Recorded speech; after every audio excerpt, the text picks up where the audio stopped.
Hello, guys, and welcome back to Beyond the Powered by Degree. Riverside Today, we are FM. diving into the essential world of career preparation, from acing interviews to landing those coveted off campus opportunities, with a special guest who has navigated this journey successfully at EY. Hello, Aditi ma'am. Hi Anjali, how are you? I'm good. How are you? I'm good too. Okay, great. I think we can start with your introduction. Sure. So thank you so much, Anjali, for having me. Like it's a truly a pleasure to be a guest speaker on your podcast. And yeah, I'm really looking forward to have a meaningful and engaging conversation with you all. So let me just quickly introduce myself. My name is Aditi Mittal, and I was born and brought up in Kaipur, Haryana. Currently, I'm residing in Gurgaon. I'm working as an analyst at EY, where I'm involved in research-intensive work and client background evaluations. It's been a journey full of learning and growth, and I'm really excited to share a glimpse of my journey with you all today. So let's get started. That's great. That's great. Okay, so I think we can start with the questions. To start, what were some of the initial steps that you took when you began preparing for interviews, especially when you were looking at off campus opportunities? So yeah, when I started preparing for off-campus opportunities, like I knew it wouldn't be easy, so I mentally prepared myself for rejections. Also, being an introvert, I lack confidence, so I began applying as many internships as possible just to get interview experience and overcome that fear. I also worked on basic interview questions and practiced them by recording myself, which really helped me to improve my communication skills and also how I presented myself and structuring my thoughts. At the same time, I also focusing on building my aptitude skills, and yeah, all these helped me a lot. Okay, so can you like explain us how did you practice about aptitude test and what are the type of questions that are asked? If you could elaborate that Yeah. a bit. Yes. So basically, while preparing for aptitude test, I just not randomly checked out for some YouTube videos. There are a lot of channels who are preparing for like aptitude, and then I start preparing questions like time and distance and some age questions. These kind of questions were asked, and there are some normal questions like logical reasoning. These type of questions were asked. Okay, could you recommend few YouTube channels that our listeners can also use to prepare for their aptitude tests? I didn't remember it actually, but yeah, I will tell you it later. Yeah, no worries. Okay, so I think we can move ahead with the next question. Beyond technical skills, what soft skills do you believe are most crucial for excelling in interviews, particularly for roles in consulting?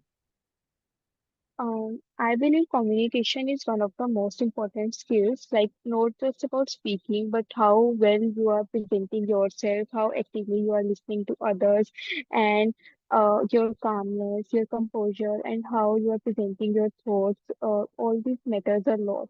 So these are very important skills which are like necessary for all the roles, not for an analyst, but for all type of job roles. Okay, so communication is one of the most important Yeah, skills that you'd say. Okay. yes. Could you walk us through your overall preparation strategy for all the interview rounds? Yeah, as I said earlier, I basically worked on my aptitude skills and communication skills, and these are my preparation strategy. I worked on my confidence, worked upon myself, like how I'm presenting myself, all these things I prepared. Mm-hmm. Okay, so are there any common pitfalls or mistakes that you would advise our listeners to avoid while preparing for case studies or anything related to consulting? Yeah, in starting, like I ignore preparing for aptitude round, and also I ignore like checking about company, reading about company, like what in what activities, in what kind of activities the company is engaged. So it really uh it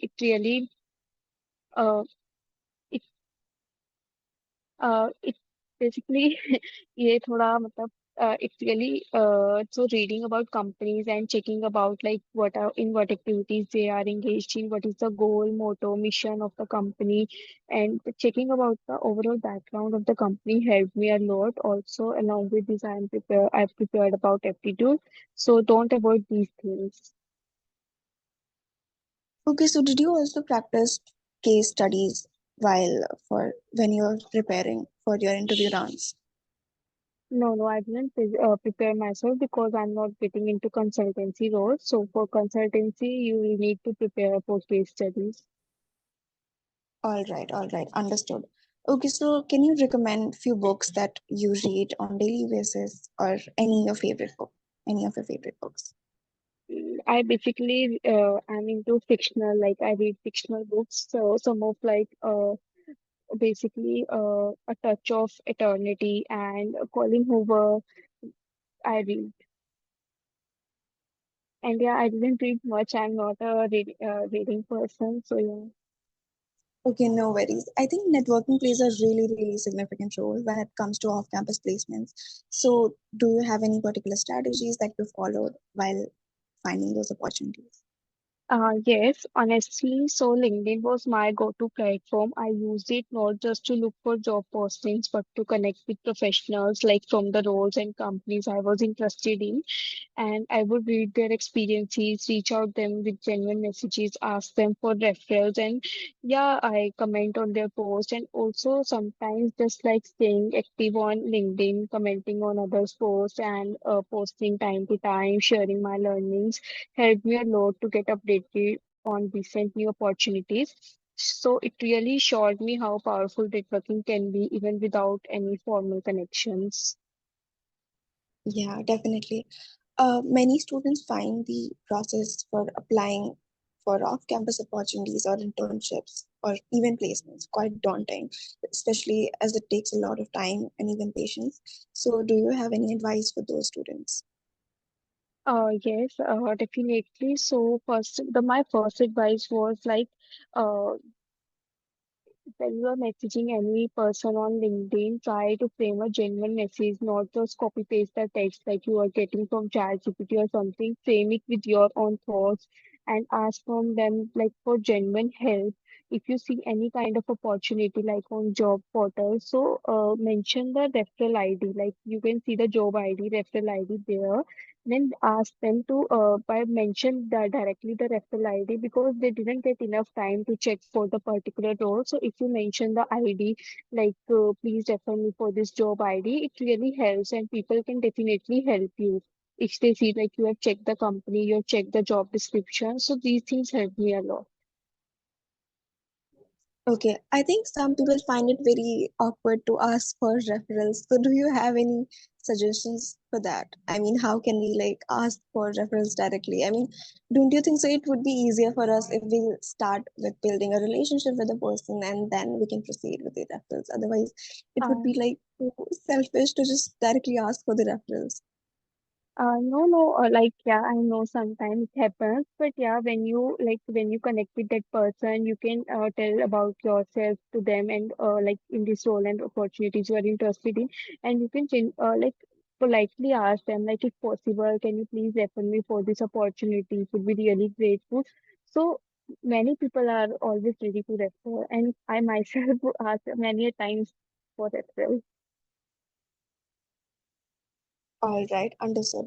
So, if you're like in your final year of college, so when would you recommend starting to explore off-campus job opportunities or even internship opportunities?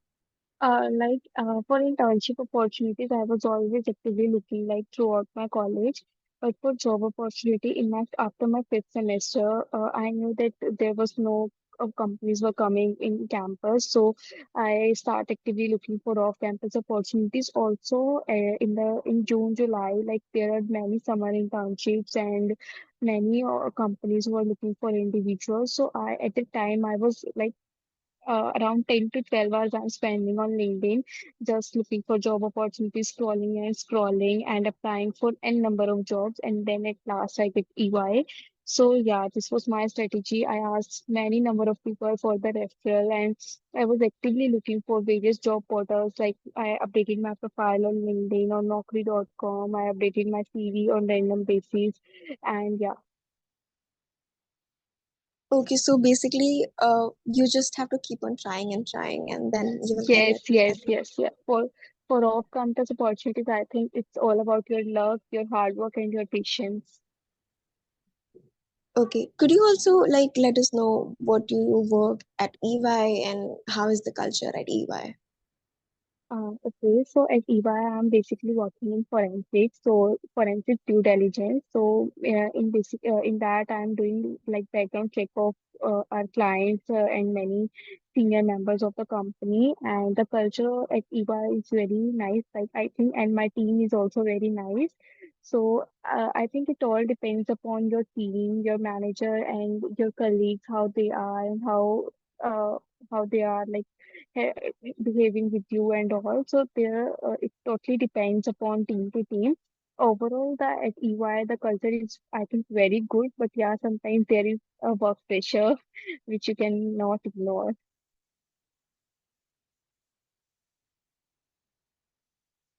Okay. It's a very big question that if humanities students can also join firms like MBB or Big Four at I know you're not working at a consulting role, but still, if those people can join, I mean, you can give us a insider insight.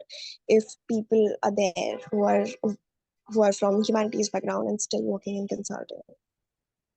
No, actually, I'm not aware of this idea. I haven't met any person yet, like from the background of humanities. There are a lot of people from commerce background, and yes, Okay. I think we can start with the rapid fire round. So I'll ask you six questions and you have to answer those in 5 to 6 seconds, not more than that. So are you ready? yes, yes. All right. So I'll start with the first question. What's one interview question you always dreaded, but and how did you tackle it when you were asked that same question in the interview? Like what were your strengths and weakness? Okay. So if your job search journey was a movie, what would its title be? Sorry, can you please repeat the question? Could you please come again? Can you please repeat the question? Oh, sure, sure, sure. If your job search journey was a movie, what would its Uh, title be? Struggle. Okay. Beyond your resume, what's one quirky skill or hobby you secretly think helped you land your role at EY? Uh, Resume, like yeah, I am basically I am a recently I cleared CFA level 1, so I think this helped me a lot to get into finance. Okay, great. So, coffee or tea? Coffee. Coffee. Okay. What's the funniest or most unexpected thing that happened to you during an interview? Uh, I fumble. Okay. Yeah. If you could give your past self, fresh out of college, one piece of non-career related advice, what would it be? Try to explore as much as you can, enjoy with your friends, bunk lectures as much as you can because these moments are never going to come again in future and you're really going to miss this. That's great. I think we are at the end of this episode, and I think we can conclude that wraps up another insightful episode of Beyond the Degree. A huge thank you to Aditi ma'am for sharing such invaluable insights on navigating interviews and securing off campus opportunities. We hope this episode will help you on your own career journey. Thank you so much, Aditi ma'am, and thank you so much to all the listeners for listening to this episode. Thank you so much, ma'am. Thank you, Anshul. Thank you for having me. It was a great pleasure to have a podcast with you guys. Thank you. Thank you, ma'am.